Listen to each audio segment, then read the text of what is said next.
Hi, St. Andrews fam. Miss Lindy had this great idea about reading bedtime stories. So I thought about it, and I thought our word of the month and the theme was forgiveness. So I thought about all the stories that I like to read, and this is one that most of y'all have probably read, but I want you to think about it. This character, he practices forgiveness, and he practices the make the best of what I've got type of situation. So without further ado, I have Ferdinand. And not only is this a copy of Ferdinand, this is the copy that my grandmother gave me when I was little. So here we go. The Story of Ferdinand by Monroe Leaf, illustrated by Robert Lawson.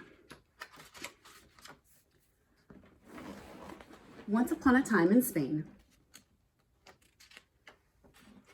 there was a little bull, and his name was Ferdinand. All the other little bulls he lived with would run and jump and butt their heads together. But not Ferdinand. He liked to sit just quietly and smell the flowers. He had a favorite spot out in the pasture under a cork tree. It was his favorite tree, and he would sit in its shade all day and smell the flowers. Sometimes his mother, who was a cow, would worry about him. She was afraid he would be lonesome all by himself. "Why don't you run and play with the other little bulls and skip and butt your head?" she would say. But Ferdinand would just shake his head. "I like it better here where I can just sit quietly and smell the flowers." His mother saw that he was not lonesome, and because she was an understanding mother, even though she was a cow, she let him sit there and be happy. And as the years went by, Ferdinand grew and grew until he was very big and strong. All the other bulls who had grown up with him in the same pasture would fight each other all day. They would butt each other with and stick each other with horns. What they wanted most of all was to be picked in the fight at the bullfights in Madrid. But not Ferdinand. He still liked to sit just quietly under the cork tree and smell the flowers. One day, 5 men came in very funny hats to pick their biggest, fattest, roughest bull to fight in the bullfights in Madrid. All the other bulls ran around snorting and butting, leaping and jumping, so the men would think they were very, very strong and fierce and pick them. Ferdinand knew that they wouldn't pick him, and he didn't care, so he went out to his favorite cork tree to sit down. He did not look where he was sitting, and instead of sitting on a nice cool grass in the shade, he sat on a bumblebee. Well, if you were a bumblebee and a bull sat on you, what would you do? You would sting him, and that is just what this bee did to Ferdinand. Wow! Did it hurt Ferdinand? Ferdinand jumped up with a snort. He ran around puffing and snorting and butting and pawing in the ground as if he were crazy. The 5 men saw him and they shouted with joy. Here was the largest and fiercest bull of all, just one for the bullfights in Madrid.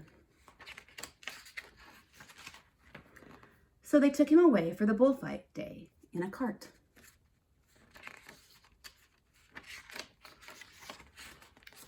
What a day it was. Flags were flying, bands were playing, and all the lovely ladies had flowers in their hair. They had a parade into the bull ring. First came the bandoleros with long, sharp pins with ribbons on them to stick in the bull and make him mad.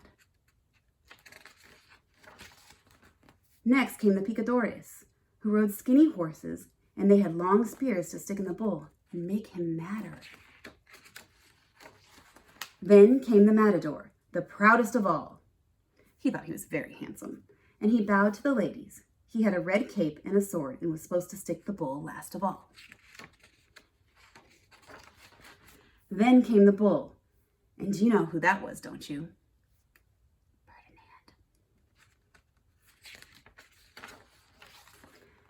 They call him Ferdinand the Fierce, and all the bandoleros were afraid of him, and all the picadors were afraid of him, and the matador was scared stiff. Ferdinand ran into the middle of the ring, and everyone was shouting and clapped because they thought it was going to be a fight fiercely and butt and snort and stick his horns around. But not Ferdinand. When he got to the middle of the ring, he saw the flowers in the lovely lady's hair, and he just sat down quietly, and he smelled. He wouldn't fight and be fierce, no matter what they did. He sat and smelled. And the bandoleros were mad, and the picadors were madder, and the matador was so mad, he cried because he couldn't show off with his cape and sword. So they had to take Ferdinand home. And for all I know, he's sitting there still, under his favorite cork tree, smelling the flowers just quietly. He is very happy. The end. So this is Ferdinand, and it's one of my favorite books. And it's good to remember that even if you don't get to do what you want, you can find joy in the situation you're given. I can't wait to see you all. Big shout out to my first grade boys. And yeah,